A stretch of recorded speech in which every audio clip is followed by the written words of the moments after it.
And what's going on the dating front? Zero. Fucking my friend wants to set me up with her podcast partner, who's 36 and 4 years sober. And I'm like, wasn't he like a pussy hound? And she's like, he not anymore. And I was just like, it's changed in 2 months. I was like, okay. She's like, he don't think you're really hot. And I was like, okay. Like, the person who got my number never called, and so, which is fine. I mean, I'm over it. I'm still kind of have that my obsession with you know who, and like have the urge to reach out. I don't know when that's gonna ever go away. It's irritating at this point, to be honest with you. I mean, so Mm-hmm.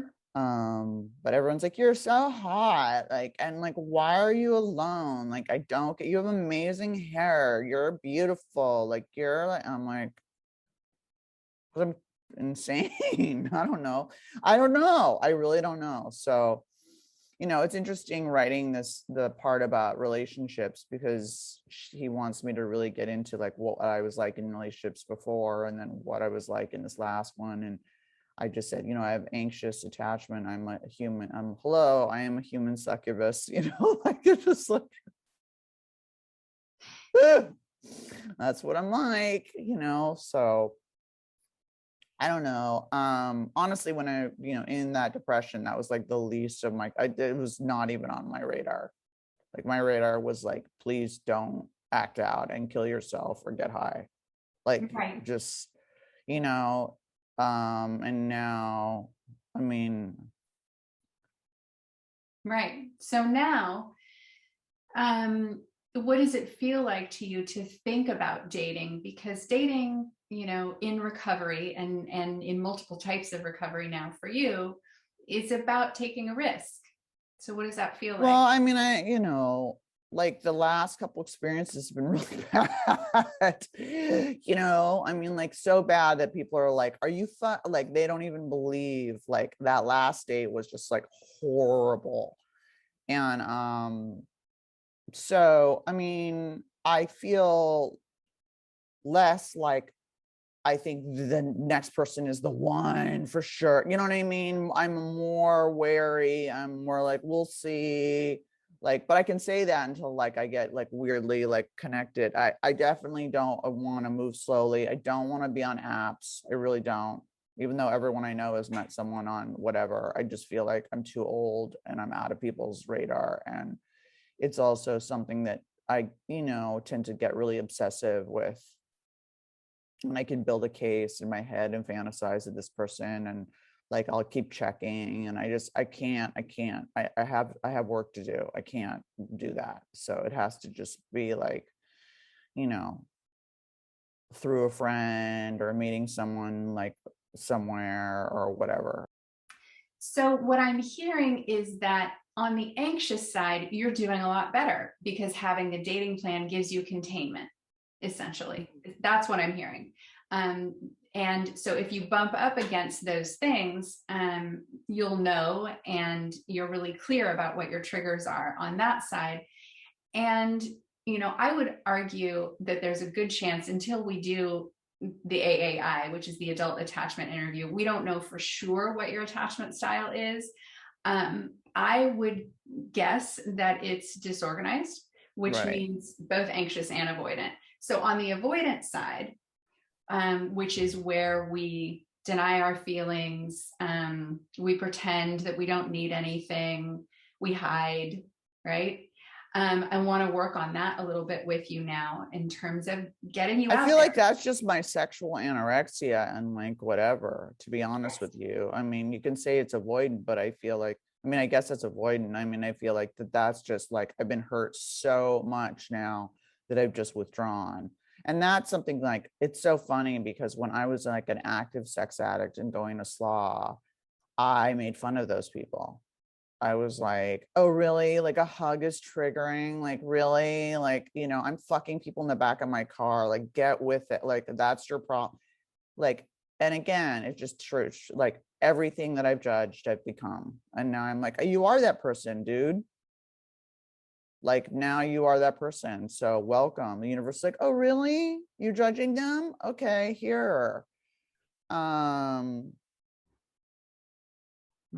So, I mean, I think for me, the big thing is to not get too excited about anything too early. That seems to be something that really sets me up for disappointment. Like to, That's beautiful awareness. Amy. like that's the big problem that I see, where someone is interested, and because they're interested in me, that I'm interested in them, instead of going, am I? You know what I mean? And like, then I start doing like my weird, Googling and discovery, and like sent pictures to all my friends. And what do you think about this person? And then I like go in a fantasy mode, and then the thing, doesn't go anywhere. And then I'm like totally bummed out. Right. So your awareness is huge Oh, around that. You were able to walk me right through every stage of what that looks like. So yeah. what would you do differently next time?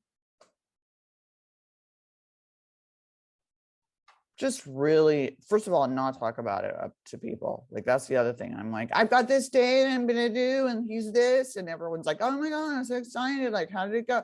Like, shut the fuck up. Like, don't not talk about it until like it's like 4 dates in and it's going somewhere. Like you're dating the person. Do you know what I mean? Like that really. I have anxiety around the dating plan if I meet someone that I really do like and there's like a sexual connection, and how I'm gonna like, if it's someone in recovery, like I don't feel, and they, really like me, I don't feel weird about saying like, hey man, I used to be a sex addict, and like I gotta do this. If you're down with it, cool. And if you're not, you know what I mean? Someone in recovery is gonna be more chill about it, I think, than whatever. I don't know how to do, like how to like put the dating plan without seeming dismissive or avoidant, or you know what I mean? I'm not good at like hiding things. Like I'm very kind of open, and I just be like, hey, I'm working with a coach, and like I'm really fucked up in this area. So if like you're into it, like we gotta fucking follow these rules and move slow. Otherwise I will fucking borderline out on you hardcore. And Okay. Well, one of the things about that though is that someone who is secure and healthy is going to be totally fine with you taking things at your own pace, okay. and there's not going to be an issue. So yeah, but like, why would I have to? How do I explain I'm taking them at this pace? Like I'm you don't totally need to, broke. what I'm saying is you don't need to explain. And if That's someone, hard for me. That's hard for me. yeah. So it's not really about them explaining for them. It's about explaining for you. Yeah, and their Okay. judgment of that, or me feeling weird about it, or whatever. Yeah, that's the problem. But we haven't even gotten there yet, because there's been no one that's passed the first like fucking hurdle. So there's just like, Right. Exactly. So we'll cross that bridge when we come to it. I'm back down to like 113 pounds, which is like anorexic, really, kind of. And it's like, so I really need to, when I get depressed, my self-care just goes out the window, like it's no eating, it's no showering, it's no nothing, I mean, my hair is dirty, but it's also been raining here, but like, it's a pain in the ass to blow dry my hair because I've got the Jufro, but I don't feel really necessarily comfortable being sexual with someone being this underweight. No, I mean, I can in a week I can put on 5 pounds and I'll look fine. Great, because you're not going to be having sex with them in the first week anyway. So yeah, I mean, it's not a fucking problem, but it's like, it's concerning, to be honest, like when you put on a pair of jeans that are supposed to be tight and you're like, you know what I mean? Like, I don't necessarily feel like I'm in the best mental place. This depression, yes, I mean, I'm hearing a little bit of you talking yourself out of dating. Well, I'm scared. Okay. I don't want to get hurt again. I really just don't want to get hurt again. I'm just like, part of me is kind of like, fuck it. I'll marry my cat. Fuck it. Sex is overrated. I don't care. Like, I just, I think I've lowered the bar, and I'm open to people that wouldn't necessarily be attracted or to date. Like, I'm more open than I was before, where it used to be I was like very specific. I think that last date, I had a trauma reaction to, and I really, it fucked me up. And instead of, I took it really personally. It really fucked up my self-esteem. And it's like, but I like myself, and my friends are like, you're gay but you're not gay. I'm like, I don't know, like, okay, like, I'd be open to me dating a girl at this point, honestly. Like, fuck it. Like, I don't know, I mean, I don't think, I mean, I'm not, but I think that's out of like almost like men suck so much, I'm like, okay, fuck this, because my friend, That's avoidance, baby. yeah, my friends are like, you're gay inside, you're gay like culturally, but you're not gay, you're so straight. And I was like, and they're right. It's like, it doesn't matter what kind of clothes I wear or my voice or whatever, it's like, I am straight, you know what I mean? And it's like, exactly. But all of this, sweetheart, but what I I'm don't trying know. to say is that all of this, what you're going through here and these growing pains, this is how you build the armor. This is how you build trust with yourself. This is how you build trust with what it's going to be like to do it a different way, so that you can continue to take small risks and increase your window of tolerance. Right. So that it will get easier. It will get easier. And that's why I'm saying it was so great that the first one was so awful, because like you said, like, the bar is pretty low. I was like, Jesus Christ, baptism by fire. I was like, this is so horrible. I mean, I was like, fuck, and then someone repeat and it's like, I want to take you out, give me your number, and then just like never calls. And I was like, and I mean, that's like very common. I mean, I have beautiful young friends that are on things, and guys are like, I had a great time and I want to see you again, and then just ghost. Everyone's like, what about Hinge? What about Bumble? And it's like, my friends have met people, but I don't feel comfortable doing that. I just don't, because of my history with Tinder, and because I know how obsessive I can get.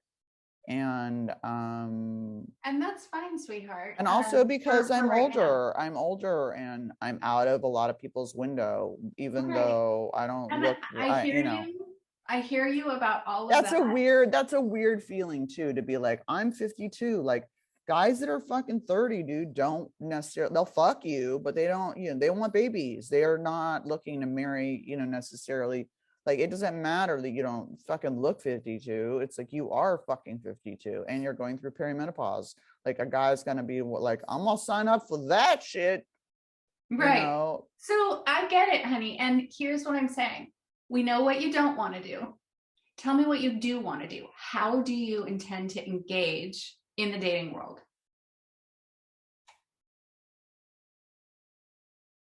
Someone's gonna deliver someone to my doorstep. I don't leave my house, so they'll just appear in a box. Manazon.com.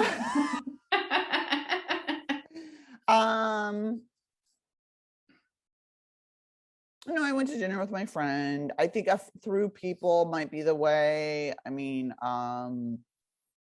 doing things with people, like you said, in environments where there are a single men and blah, blah, blah, blah. You know what I mean? All that kind of shit. Mm-hmm. And we'll see, sweetheart. The truth about that, though, is that the only way for you to find out is to take the risk, right? And to be vulnerable. Ugh. Right. And it's scary. Of course it's scary. Well, I never used to be scared about being vulnerable ever, until I just got shattered by people. Do you know what I mean? It's like, fuck. Now I'm like, yeah, maybe I am avoidant. Maybe you're right. It's like, but that was never I was never like that before, ever. And that's what happens sometimes is, the pendulum swings from one end to the other. And as we become healthier around the anxious side, it sort of goes a little too far in the other direction. So we just want to bring you back to center, because the truth is, my love, you're not broken. You're not broken. Yeah, so we know, I mean, again, we know clearly what doesn't work. And I just want to challenge you to open yourself up to what might work. What might I have no idea. I fucking don't. You know what I mean? I mean, all I can do is do the work on myself. Like this has been incredibly painful too. When I was talking to the ketamine guy, I was like, well, I'm doing trauma stuff. And I was like, I've never fucking been in so much pain. It's so gnarly. And I go, and I know it's necessary, but holy shit, you know what I mean? Dealing with that childhood stuff is like, woo-hoo-hoo. You know, I mean, the other day we were doing it and I was like, are we almost done? Like, I was just like, can I go home now? Like, can you stop torturing me? Like, fuck, you know? Yeah, you're doing so good with the IPF, baby. And I think God, as we continue to do that, it's going to get easier and easier, and you're going to get more and more secure. In the meantime, I have a suggestion. Are you open to a suggestion? Of course. You want me to listen to the fucking tapes? I think listening to the IPF will help it go faster, but that's not what I was going to say. Okay. As regards your avoidance and as regards engaging in the dating world, what I want to suggest is that you start going on a date with yourself. Maybe once a week, by yourself. So nobody else is around, but you go out and you do something that you love to do that lights you up, and you make a date, you plan it, and you're like, okay, I'm going to this cafe to sit with my computer and write for 2 hours because this is what I love to do. Or I'm going to this museum, or, you know, whatever. God, that just gave me so much anxiety. I can't even tell you. God, I feel like I'm going to throw up. Okay. Why do you think you're feeling anxiety about it? I don't know. Just that idea. Like, I mean, I'll run errands by myself. I live by myself, but like, I don't know. I just got like a hot, like, knife in my stomach when you said that. I was like, you know, I was like, well, I'll go to Wasteland. And like, you know, I was like, you know, but I like thrift shopping. I like I like, you know, flea markets, and I like that stuff. Okay. And I would do that on a date. I would go, okay. Hey, do you want to go to a flea market? You know? Okay. Fine, I'll go to the fucking flea market by myself. Good. I'd be miserable and have my headphones on and my sunglasses and be like, well, I want you to act like it's a date. So I want you to like do your hair and get dolled up. Oh my God, really? Yeah. Should I talk to like my invisible friend date? And no. So people think I'm crazy. Be like, no, oh my God, it's so great. No. Isn't it a beautiful I mean, you day? can talk to yourself. Is there anything that you see that you want? I'm really glad we went today. And people are going to be like, okay, crazy. No, I just want you to get dolled up for yourself, just to feel good. This is nice, right? You having a good time?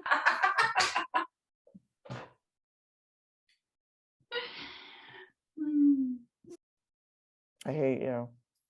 Okay. I have a small voodoo doll of you, and there will be a pin. So if you have a pain later, it's me for this.